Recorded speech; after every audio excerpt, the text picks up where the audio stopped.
We have in the house one of my ex-girlfriends, Mrs. Shaley Ham. Man, this is awkward, isn't it? No, it's bound to happen sooner or later. Here we are crossing paths again.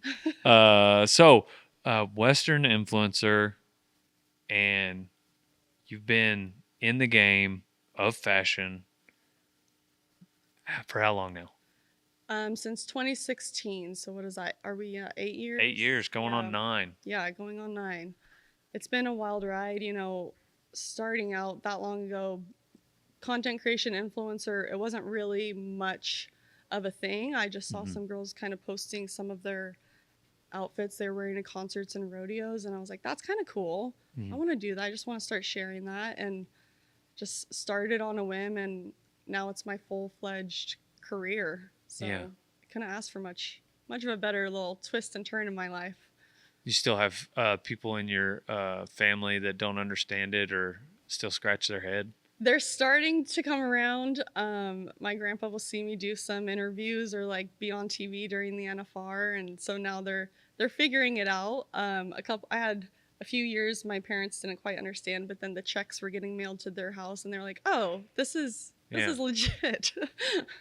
People just sometimes forget that those are those are real people that are viewing that. Yeah. When it says however many views or however many followers, that some of those numbers at times can, if you have one video go viral, you're not going to just have a full-time job the next day. No. But if you create a system like you did, and you get real views and real followers and real comments, and then you go to the NFR, sometimes you got to take your granddad with you to show him, like, no, this was a real 14-year-old kid from Montana who watched this video. Yep. And I feel just a surge of energy when I go to a booth. Yes. Or go to the NFR and get to interact with.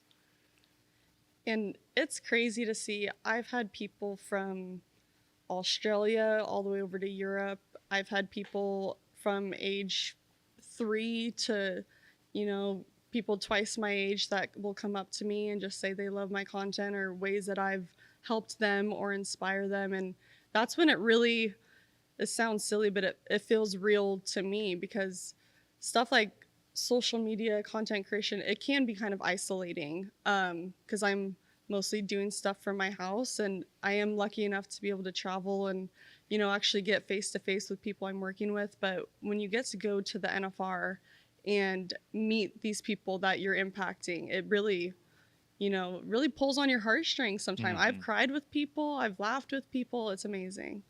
I guess that's kind of what I was speaking to whenever I say a surge of energy for me when I get to go out into the public, because we're out in the middle of nowhere. This town I live in is 300 people, and we just make videos, and I love it. I do love it. I just got home last night. I went camping, and we had a little vlog where I went camping, and I ran to the house, showered, and came here, and it was so much fun. So I love what I'm doing, but sometimes I do feel like, are we really making an impact? Yeah. And then you go somewhere like the NFR, and you feel like, oh yeah, I am. Yeah. This is a real young lady that I was influencing, quote unquote. Yeah, it's a great feeling. And I used to do tax accounting, actually. So I used to be very isolated, sitting behind a desk, sometimes months at a time. And so now being able to connect with people face to face and through social media, the power of social media is just amazing. It's really, like I said, it's turned my life around. I love it. What other sponsors do you work with outside of rock and roll? Some of my big ones are Hui, which I know they have some rock and roll denim with them, but I launched a women's perfume with Hui, and that's done amazing, and it smells great. So if you haven't tried it, definitely try it. I've been fortunate enough to design a couple different pairs of boots with Lane Boots. And then other than that, I work with a handful of retailers all the way up from Boot Barn down to your mom and pop shops out of, Oklahoma or Kansas. So it's great to be able to have that kind of flexibility and be able to venture out and, test the waters of who I like to work with and the different things I can experiment with all the brands. What different platforms do you use? I'm mostly on Instagram. That's my primary. I'm trying to venture into TikTok a little bit, and I still will transfer everything over to Facebook because I still have a pretty good little demographic over there on Facebook that it's engages, and they're just not on the other platforms yet. Yeah. Anything on YouTube? Haven't gotten into YouTube. Oh man, Not you got to yet. try shorts. Okay, I've heard that. I need to. Yeah. Shorts are so explosive. Yeah. I bet you would just explaining things on YouTube, like even long form. Uh-huh. I bet your people would dig that. Yeah. I've thought about it. It's just right now for the last 8 years I've been a one-woman show. Dang. Yeah, and so I feel like that's where I've bottlenecked myself, where I'm doing it all, from the emails to the partnerships to the photography and editing, and That's a lot. yeah. Yeah, you definitely need some help. Yeah.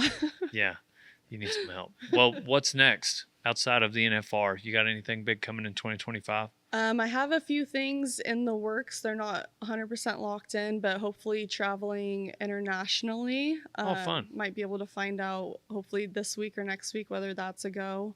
Getting to go international for a couple little brand deals. And I've really started to want to get into the side of promoting more rodeos. I know my focus is fashion, but I come from a rodeo family. That's, I love attending rodeos. I love supporting rodeo the best way that I can. So I'm looking into working with more rodeos and figuring out ways that I can connect my platform to theirs. And so just kind of expanding and playing around with different types of people I'm working with. What is maybe the craziest message you may have gotten that you can think of off the top of your head? From a follower?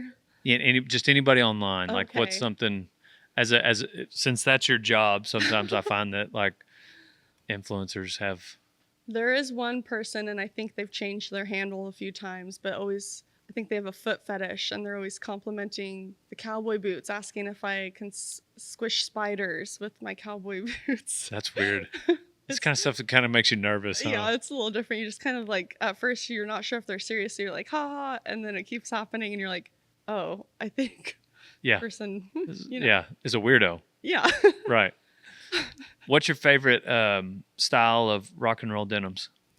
I am loving 100% cotton boot cut high rise. Mm-hmm. I've been fortunate enough to have a few of those in my collections I've done with them, and they're good for riding. They're good for fashion. They're an everyday jean for me. Nice. Mm-hmm. Well, thanks for coming on. Thanks for joining us at the NFR pre-show. You guys check out Shaley Ham out there at the NFR. Where are you going to be hanging out? I'm going to be at the Virgin and at Thomas and Mack and everywhere else around. Nice. Cowboy Christmas.